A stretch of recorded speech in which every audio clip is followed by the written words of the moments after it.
A blinding flash, an accidental photo, the last haunting image before Marcus Washington and Kendra Maxwell vanished into the Atlanta night in 1996.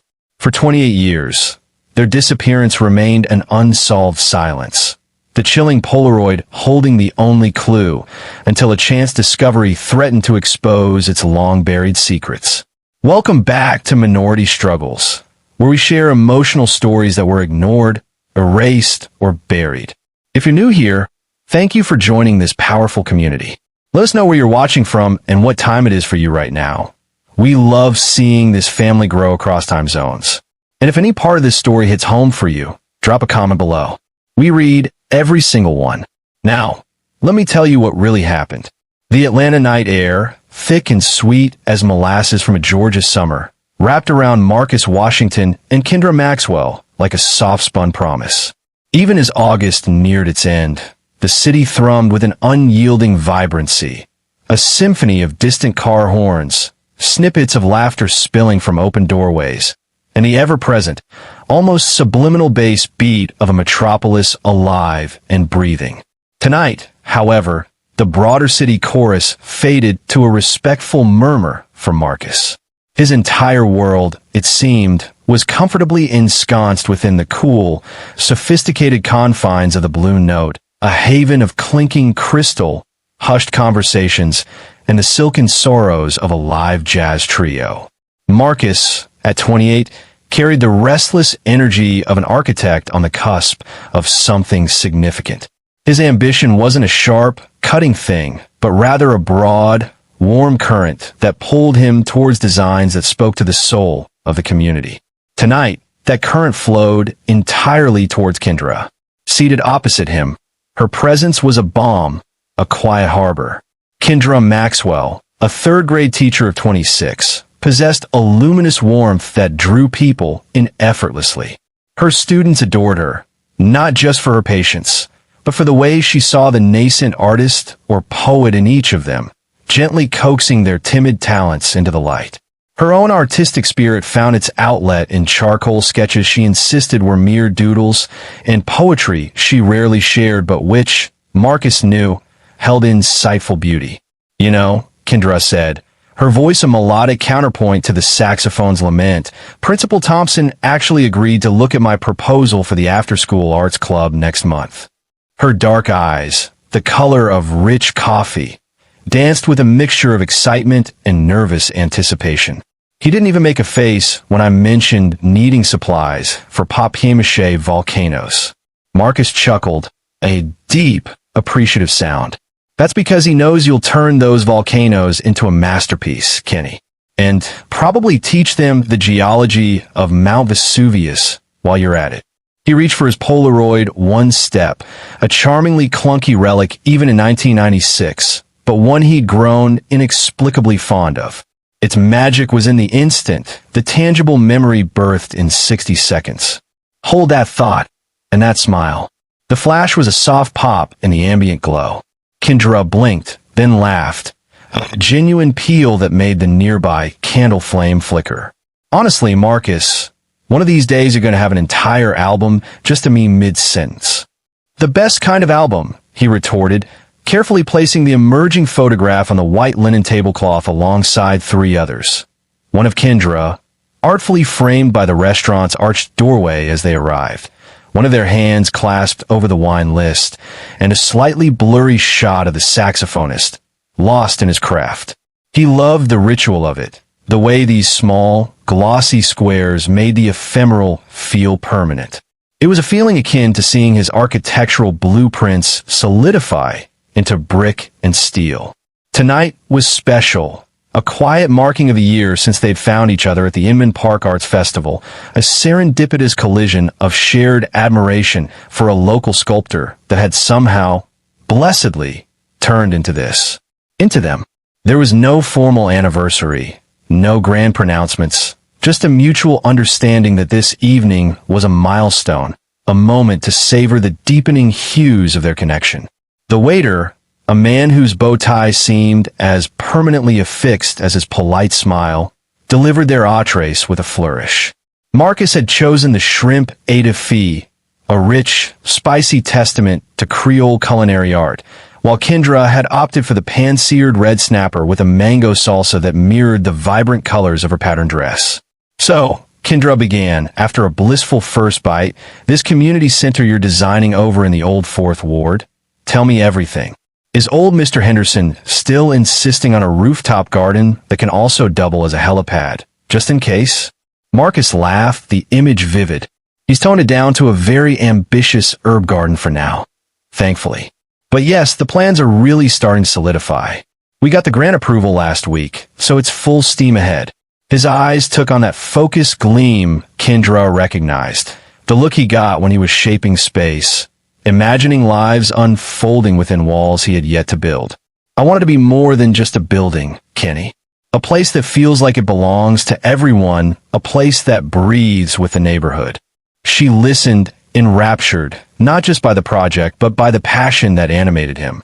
It was one of the first things that had drawn her to him, that quiet intensity, the belief that good design could foster good communities.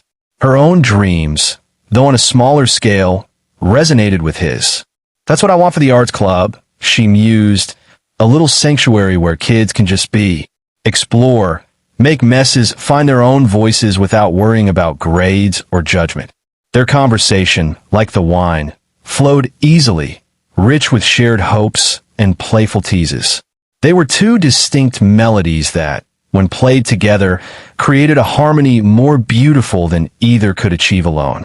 Marcus, with his easy charm and driven nature, sometimes found his impatience soothed by Kendra's thoughtful calm. And Kendra, sometimes a little too content in her introspective world, found herself drawn into brighter, more expansive spaces by Marcus's adventurous spirit. As the dessert plates were cleared, a decadent chocolate torte for Marcus, a delicate peach cobbler for Kendra, and the jazz trio slid into a final, bluesy number, a comfortable quiet settled between them. The earlier accumulation of Polaroids lay like a scattered deck of happy fortunes on the table. Around 10:30, Marcus reluctantly caught the waiter's eye. "As much as I could stay here listening to you and this music forever," he said, his voice a low murmur as he reached for her hand, his thumbs stroking the soft skin of her knuckles. "The night's not quite over." A playful glint sparked in his eyes. "There's this overlook I know, not too far from here. It's a bit of a local secret, I think. The view of the city skyline from there, it's something else. Underrated. Definitely needs a Polaroid to do it justice, don't you think?" Kendra's smile was soft, trusting. The thought of a quiet moment alone with him, the city spread out beneath them like a carpet of diamonds, was an irresistible coda to an already perfect evening. "An overlook? Sounds romantic, Mr. Washington.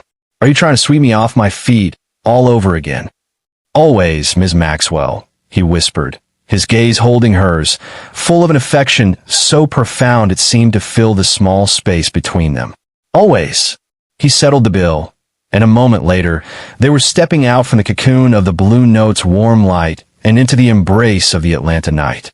The air still held its summery warmth, but a faint breeze stirred the leaves in the curbside trees, carrying with it the distant, ordinary sounds of a city winding down, or in some quarters, just beginning to wake.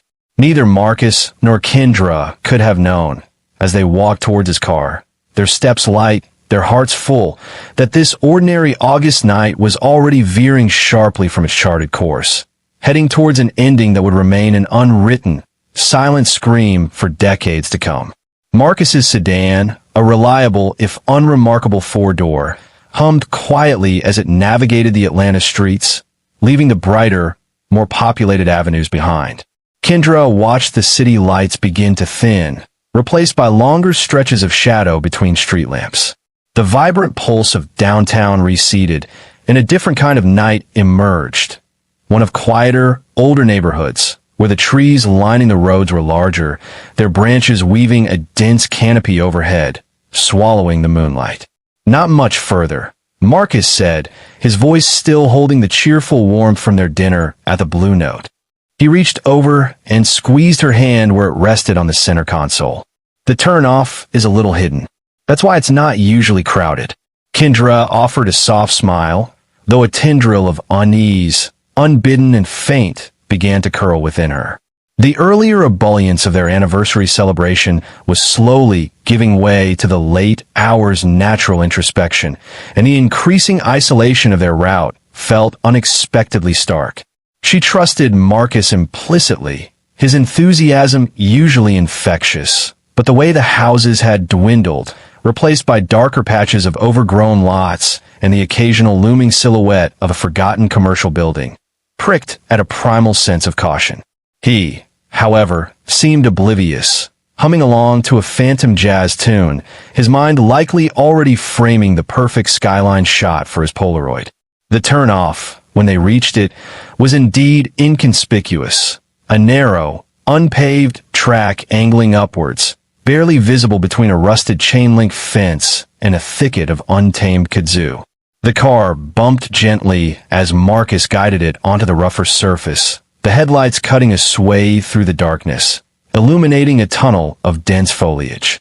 For a few minutes, the only sounds were the crunch of gravel beneath the tires and the chirping of unseen crickets, a stark contrast to the lively ambience of their evening so far. The track opened onto a small, unpaved clearing at the crest of a low hill. And there it was, the city skyline, a breathtaking panorama of glittering towers and sprawling lights, laid out before them like a king's ransom. It was, as Marcus had promised, spectacular. Yet, the beauty was underscored by an almost unnerving stillness. No other cars were present. The usual city hum was a distant, muffled roar from here, and the wind whispered through the tall grass at the clearing's edge with a lonely sound. It was quieter, Kendra thought, and significantly darker than she had imagined.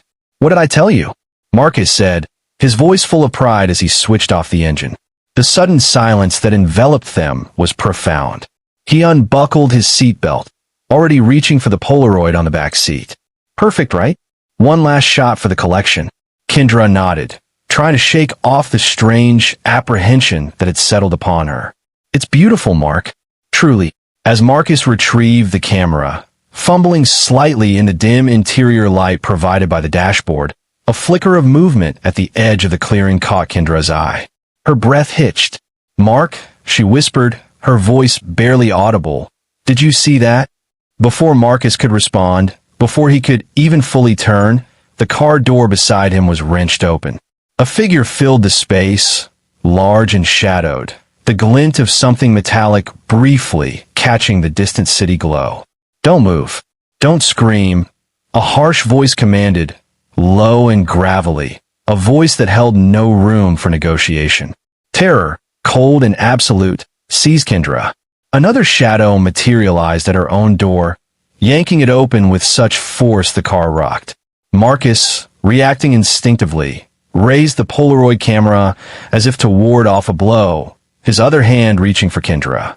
In the blinding confusion and sudden, suffocating fear, his fingers spasmed on the shutter button.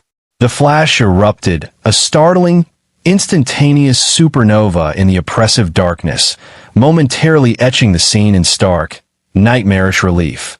A distorted, too-close face, eyes wide and predatory. The interior of their car, Kendra's terrified gasp. The camera clattered from Marcus's grasp, tumbling onto the floor mat. "Stupid move," the first man snarled, his hand lashing out. Marcus cried out a sharp, pain sound. The events that followed became a blur of brutal efficiency and numbing fear for Marcus and Kendra. They were pulled from the car with rough hands, voices muttering coarse instructions they could barely comprehend through the ringing in their ears. There was no room for pleas, no chance for escape. Their assailants. There were two of them, Kendra registered dimly, though their faces remained obscured by shadow and the disorienting speed of the attack. Were focused, their movements practiced, their intent chillingly clear. Within minutes that stretched into an eternity of terror, Marcus and Kendra found themselves bound, gagged, and forced back into their own sedan, but this time into the back seat. One of the assailants slid behind the wheel, the engine roaring back to life with an aggressive growl that felt like a desecration of their earlier joy. The other man joined them in the back, a heavy, menacing presence that stole the very air from their lungs. As the car lurched forward, bumping its way back down the unpaved track and onto the smoother, anonymous asphalt of the city's underbelly, Kendra risked a glance towards Marcus. In the fleeting glimpses afforded by passing streetlights, she could see a dark trickle of blood at his temple, his eyes wide with a mixture of fear and a desperate, protective anger. He met her gaze, a silent, agonized message passing between them. The Polaroid camera, forgotten on the floor of the front passenger side, lay askew, its single, starkly illuminated and accidentally captured image of their nightmares beginning hidden within its plastic shell. The city lights, once a symbol of their shared dreams and vibrant future, now receded in the rearview mirror, marking not just their departure from scenic overlook, but their complete and terrifying erasure from the known world, a journey into a silence that would last for an agonizing 28 years. The hands on the dashboard clock glowed a mocking 10:58 p.m. Their night of promise had irrevocably, terrifyingly vanished. The first discordant note in the symphony of the new day, Saturday, August 24th, 1996, was sounded not by an alarm clock, but by a growing unease in the heart of Maya Johnson, Kendra's closest friend since their college days at Spelman. Kendra, usually as reliable as the sunrise, was uncharacteristically late for their planned 9 a.m. volunteer session at the community garden, and her pager, when Maya tried it for the third time, remained stubbornly silent. A small, insistent worry began to buzz beneath Maya's ribs. By noon, that buzz had escalated to a frantic thrum. Calls to Kendra's apartment went unanswered, each ringing tone echoing in an empty void that felt increasingly ominous. Maya then called Marcus's apartment, a number she knew by heart from Kendra's cheerful recounting of their evenings.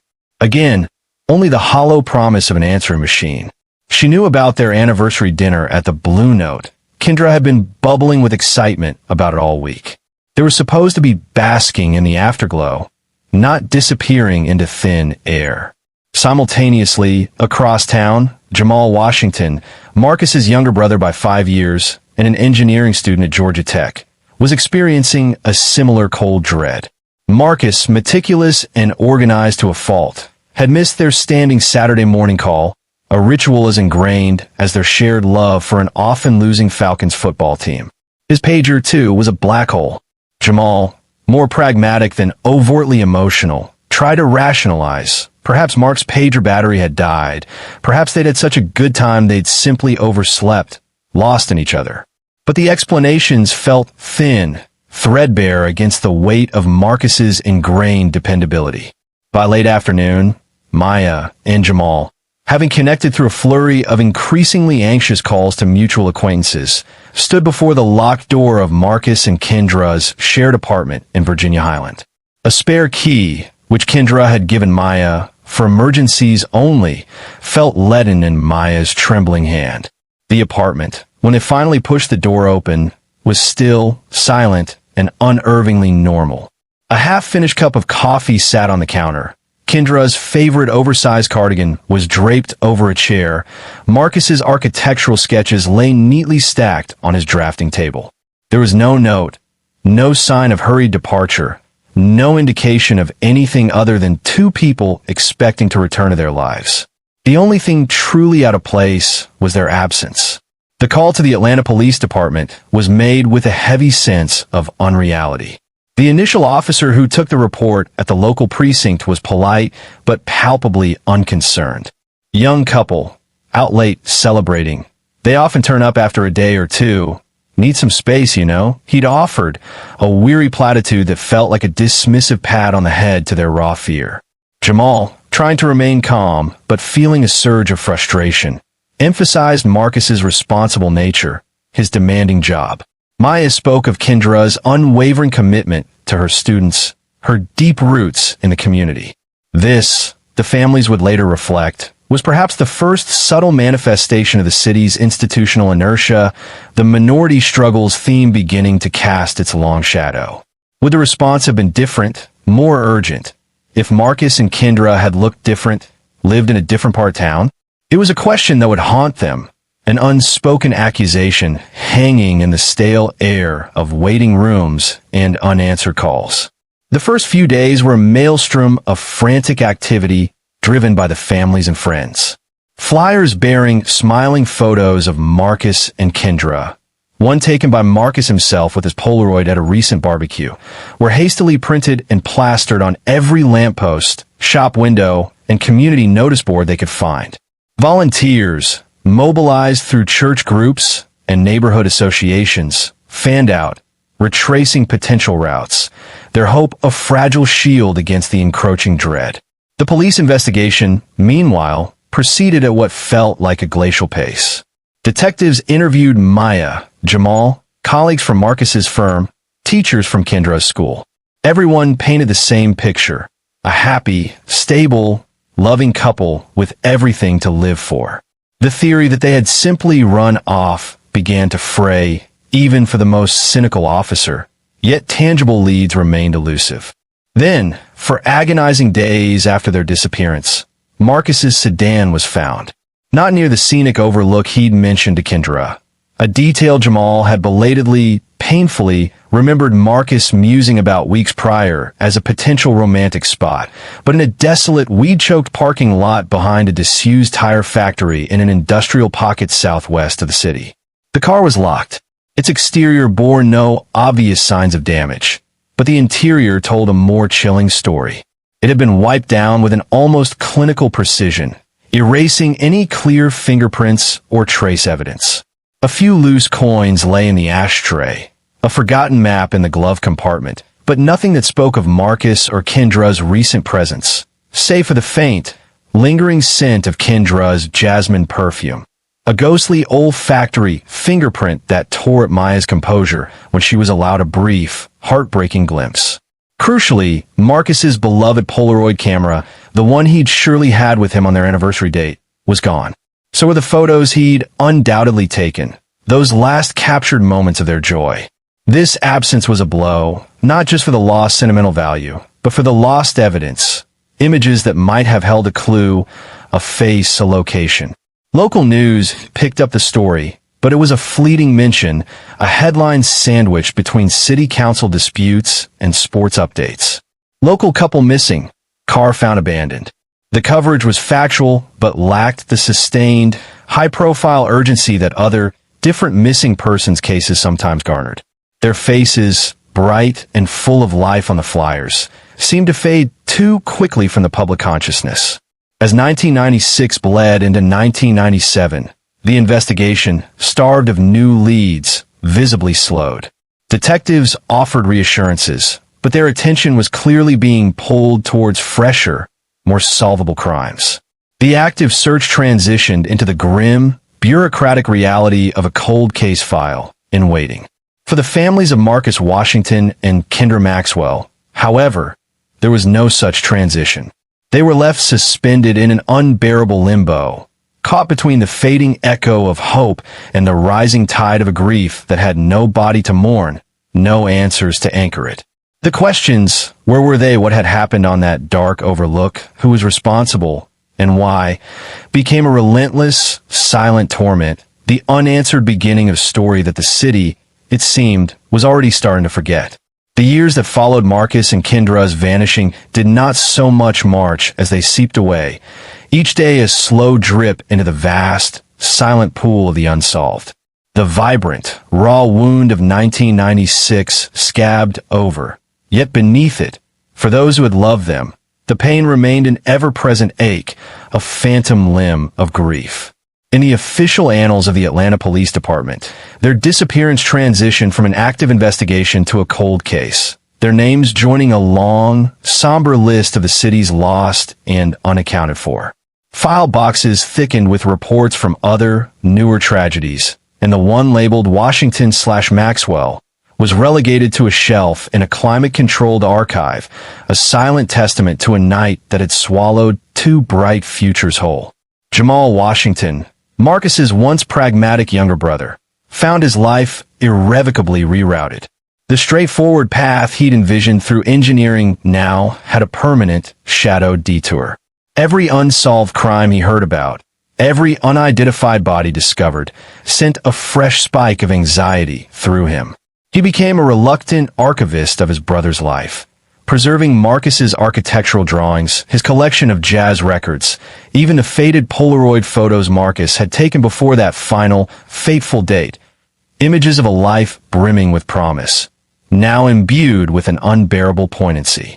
On the anniversary of her disappearance, each August, Jamal would call Maya Johnson. Their conversations were often brief, filled with the things unsaid, a shared ritual of remembrance. Maya, Kendra's steadfast friend, channeled her grief into action, at least initially. She'd hounded detectives in those early years, her polite inquiries gradually sharpening into frustrated demands for updates that never came. She'd organized community prayer vigils, her voice trembling as she spoke of Kendra's kindness, her dreams for her students.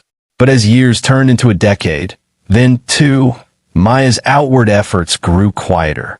The world, she found, had a limited appetite for unresolved sorrow, especially when it concerned two young black individuals who, to the broader city, had simply ceased to be.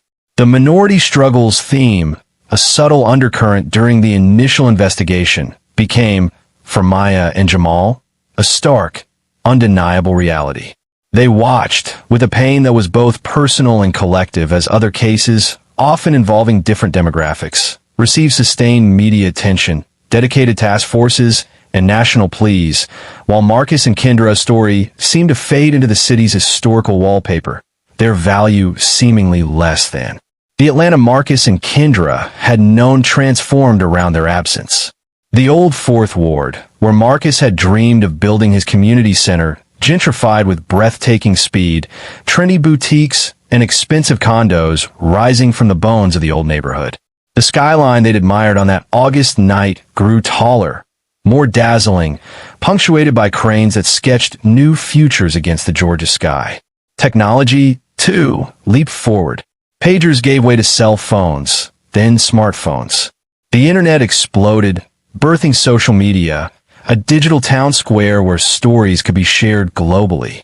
Jamal, in the late 2000s, even created a small, heartfelt webpage titled Find Marcus and Kendra, uploading their smiling photos and the sparse details of their case, a digital message in a bottle cast into an indifferent ocean. It garnered a few sympathetic comments, a handful of shares, but no real leads. The digital age, for all its connectivity, could not bridge the chasm of their absence. There were phantoms of hope, of course, cruel mirages that shimmered briefly in the desert of their family's despair. A psychic, sought out by Kendra's increasingly desperate mother in the early 2000s, offered vague pronouncements of water and a journey south, sending them on a fruitless, emotionally draining quest. A blurry photograph of a couple in a New Orleans jazz club, spotted online by a distant cousin a decade later, momentarily ignited a wild, improbable hope, only to be gently debunked by a closer look, a different curve of smile. Each small spark, when extinguished, left the darkness a little deeper. Kendra's parents, who had moved to Atlanta to be closer to their only daughter a few years before her disappearance, aged visibly, their grief a constant companion. Her father took to walking the city's parks, his gaze lingering on young couples, a perpetual search for a face he knew he would likely never see again. Her mother kept Kendra's room in their modest home exactly as she had left it for what she thought would be just a few days at Marcus's apartment, a shrine of arrested development. Each trinket, each book, a fresh stab of memory. By 2023, nearly 27 years after Marcus and Kendra had walked out of the Blue Note into the warm August night, a weary resignation had settled over those who still carried their torch. The sharp edges of grief had been worn smooth by the relentless passage of time, but the weight of it remained, an enduring heaviness. The world had, for the most part, forgotten. The city, in its relentless pursuit of the future, had largely paved over the past. For Jamal, for Maya, for the dwindling few who remembered their bright smiles and vibrant spirits, Marcus and Kendra were not just a cold case. They were a constant, aching question mark etched onto their souls. The hope for answers for any kind of closure had become a fragile, almost translucent thing, a whisper against the roaring silence of nearly 3 decades. Little did they know, beneath the accumulated dust of years, in a forgotten corner of the city, a single, overlooked object lay waiting, holding the ghost of a final, terrible moment. The relentless march of Atlanta's ambition, which had so thoroughly transformed the city's heart in the 28 years since Marcus and Kendra vanished, finally extended its tendrils to the forgotten industrial peripheries. Spring 2024 found the blighted Southwest District, where Marcus's car had been discovered like a discarded metal husk nearly 3 decades prior, buzzing with the unfamiliar sounds of progress. A new urban redevelopment initiative, ironically dubbed Phoenix Rising, promised to breathe life into these decaying arteries, replacing crumbling warehouses and weed-choked lots with sleek mixed-use spaces and manicured greenways. It was a vision of renewal Marcus Washington himself might have championed had his own future not been so brutally curtailed. Among the structures slated for demolition was the long-abandoned Oakhaven textile mill, a hulking brick behemoth whose broken windows stared out like vacant eyes over a landscape of urban decay. For years, it had been the haunt of pigeons, squatters, and the ghosts of forgotten industry.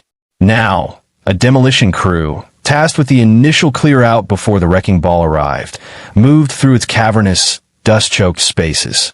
On a Tuesday morning, cool for late April, a worker named Rayford Ray Sims, a man whose 50-odd years had etched a roadmap of hard labor onto his face, was prying loose rotted floorboards in what had once been a foreman's office on the mill's upper level. The air was thick with the smell of mildew, ancient dust, and something vaguely chemical. He wasn't looking for anything other than structural weaknesses, his crowbar an extension of his methodical weariness. As one particularly stubborn board splintered and gave way, revealing the dark, debris-filled space beneath the subfloor, something other than dirt and rat droppings caught his eye. Tucked deep into a corner, nestled against a foundational beam and partially covered by crumbling plaster, was a discolored, canvas-like bag, cinched at the top with a rotted cord. Curiosity, a rare commodity in Ray's line of work, got the better of him. He reached into the grimy space, his gloved fingers closing around the bag. It was surprisingly heavy, its fabric stiff with age and damp. He pulled it free, a small cloud of acrid dust puffing into the air. Setting it on the more stable section of the floor, he carefully loosened the cord. Inside, wrapped in what looked like a faded, oil-stained shop rag, was a Polaroid one-step camera, its once cream plastic casing now yellowed and bearing a significant crack along one side, as if it had been dropped or struck. Beneath it, a small, tight stack of developed Polaroid photographs, their iconic white borders browned at the edges, their surfaces slightly buckled but miraculously not fused together. Ray, a man more familiar with sledgehammers than sentiment, felt an odd little tremor. This wasn't treasure, not in the gold and silver sense. This was a story, a lost one by the looks of it. He knew enough to know that old things found in old places sometimes mattered. With a sigh, he rewrapped the camera and photos, placed them back in the bag, and made a mental note to turn it over to his foreman at break time. It was probably nothing, just some forgotten junk. But then again, his mama always said, "You never know what secrets old walls are keeping." The foreman, a harried man named Henderson whose main concern was keeping the demolition on schedule, gave the bag a cursory glance and tossed it into a box of miscellaneous items destined for the site office. "Probably some kid's lost toy from way back when," he grunted. "Turn it in with the paperwork, Ray. Let the city sort it out if it's anything." And so, the bag, with its fragile cargo of frozen moments from a distant summer night, began its slow, bureaucratic journey. From the site office, it was eventually passed to a city liaison for the redevelopment project, who, following protocol for found items of potential historical or personal significance, logged it and sent it along to the Atlanta Police Department's property clerk. There, it might have languished indefinitely, another piece of urban detritus, had it not been for a new initiative within the APD, a fledgling cold case unit, recently granted a small budget and staffed by a handful of detectives, some nearing retirement, others young and eager to prove themselves. Detective Alicia Hayes, one of the latter, was tasked with sifting through newly logged found property that might, by some improbable chance, connect to long-dormant cases. It was often a soul-crushingly dull task. Old tools, water-damaged documents, items unidentifiable beyond their decay. When the bag from the Oakhaven mill site landed on her desk, she opened it with little expectation. The cracked Polaroid camera was anachronistic, a relic. But the small stack of developed photos, those made her pause. She handled them with care, her gloved fingers gently separating the slightly warped squares. The images were clearly from the mid-90s, judging by the hairstyles and clothing. A happy, vibrant black couple, laughing, dining, a city alive around them. There was an intimacy, a joy in their faces that felt strangely immediate. Detective Hayes felt a professional curiosity stir. The camera was damaged, the photos aged.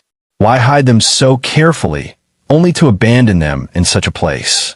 The location of the find, the industrial district, also pinged a remote corner of her memory from a recent cold case review session. Taking the camera's model and the general description of the photos, she began a search through the digitized cold case archives. Cross-referencing missing persons 1990s Polaroid and keywords related to the industrial district where Marcus Washington's car had been found, she narrowed the field. Then a hit. A scanned copy of a missing persons flyer from late 1996. Marcus Washington and Kendra Maxwell. The flyer even mentioned Marcus's fondness for his Polaroid camera. One of the smiling faces in the aged photos on her desk was undeniably a younger Marcus Washington. A jolt, electric and unexpected, shot through Detective Hayes. 28 years. 28 years of silence, and now this. She picked up one of the photos from the restaurant.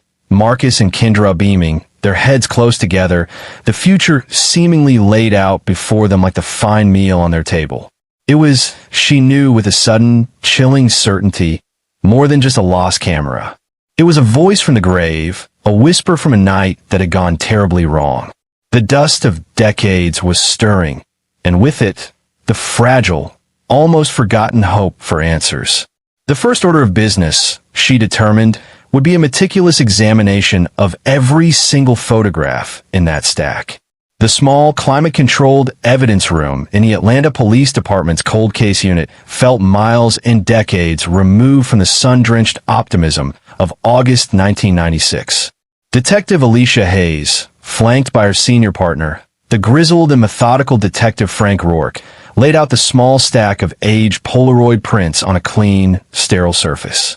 Each photo, handled with nitrile glove care, was a portal to a lost evening. The first dozen images were exactly what one might expect from a happy couple celebrating an anniversary. Marcus, beaming, raising a glass towards the camera, presumably held by Kendra. Kendra, caught mid-laugh, her eyes sparkling, a blurry saxophone player in the background. Close-ups of elegantly plated food. A slightly off-center shot of their clasped hands on the table. Each one was a poignant little stab, a vibrant moment frozen just before an unknowable darkness fell. Detective Rourke, a man who'd seen too much in his 30 years on the force, let out a slow breath. They looked like they didn't have a care in the world, he murmured, his voice raspy. They didn't know they needed to, Hayes replied softly, her gaze lingering on a photo where Marcus was clearly making Kendra laugh. She felt the weight of their stolen future, a common burden in her line of work, yet one that never truly lightened. Then she picked up the last photo from the small, carefully preserved stack. The difference was jarring, a visual and emotional shock that sucked the air from the room. This was no joyful candid. The image was blurry, taken at a slightly low, canted angle, the Polaroid flash having bleached out some details while plunging others into harsh, impenetrable shadow. It was undeniably taken at night, outdoors. In the foreground, a pair of dark, scuffed work boots were visible, the cuffs of heavy denim jeans above them. Clearly not belonging to Marcus, whose attire that night, according to witness statements from the Blue Note staff, had been smart casual. Just beyond these intrusive legs, the photo captured a partial side view of Kendra Maxwell's face. Her eyes, wide and dark, reflected the stark flash with an unmistakable glint of sheer terror. Her mouth was slightly open, as if in a gasp or a nascent scream that never fully formed. One of her hands was visible, fingers splayed, pressing against what looked like the rough texture of a car seat or a coarse blanket. A thin, dark line, blood, dirt, was visible on her cheek. Of Marcus, there was only a confusing, out-of-focus suggestion of a darker shape behind and to the side of Kendra, too indistinct to identify clearly. But it was the background that made Hayes lean closer, her pulse quickening. Barely discernible in the murky periphery behind Kendra, illuminated erratically by the flash, was a section of a graffiti-covered wall. Most of it was a chaotic scrawl, but one specific tag, a stylized, almost calligraphic rendering of a snarling wolf's head with what looked like a single, dripping fang, was rendered with unusual clarity. "Rourke, look at this," Hayes said, her voice tight. "Those boots. Her face. And that tag. Have you ever seen that wolf tag before?" Rourke peered at it, his brow furrowed. "Can't say I have offhand. But graffiti like that, especially distinctive work, sometimes gets cataloged if it's tied to specific gangs or known vandals, even back then. It's a long shot after all this time." The photo was a punch to the gut. It didn't show what happened, not completely. It didn't show where they were now. But it screamed of violence, of abduction, of at least one other menacing presence. It was the last moment captured, the last known visual trace of Marcus and Kendra before they were swallowed by the years. The decision to officially reopen case file 302-96-0824, Washington/Maxwell, missing persons, was swift. The discovery of the camera, and, more importantly, this final, chilling photograph, constituted significant new evidence. The first calls were the hardest.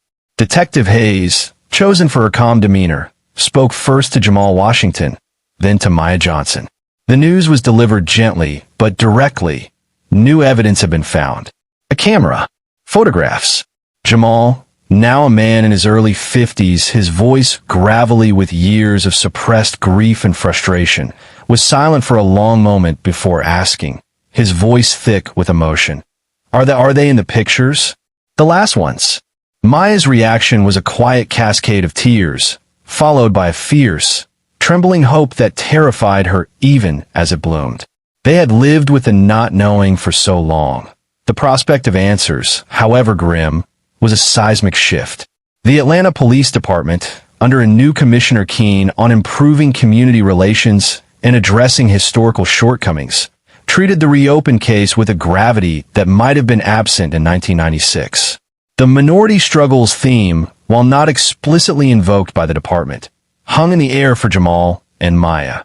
A silent hope that this time, finally, Marcus and Kendra's story would be pursued with every available resource, their lives valued with the full weight of the city's concern. A press conference was called. Select, heavily cropped portions of the Eerie final photo, perhaps just the distinctive graffiti tag or a sanitized image of the assailant's footwear, were released to the public, along with fresh appeals for information. Was the graffiti artist still out there? Did anyone recognize that specific tag, perhaps associate it with a particular area or group active in the mid-90s? Did those boots, that denim, jog anyone's memory, however faint? The discovery sent ripples through the city, a poignant reminder of a long-forgotten tragedy. For Marcus and Kendra's families, it was a bittersweet agony. The photo confirmed their worst fears about foul play, but it also brought the first tangible possibility of answers, of justice, in 28 years. The fight was far from over. It was in many ways just beginning anew. The Eerie final photo, a ghostly echo from a summer night of promise turned to terror, had pierced the veil of silence. What lay beyond that veil was still shrouded in darkness. But for the first time in a generation, a single, fragile beam of light had broken through. The hunt for truth, for Marcus and Kendra, had resumed.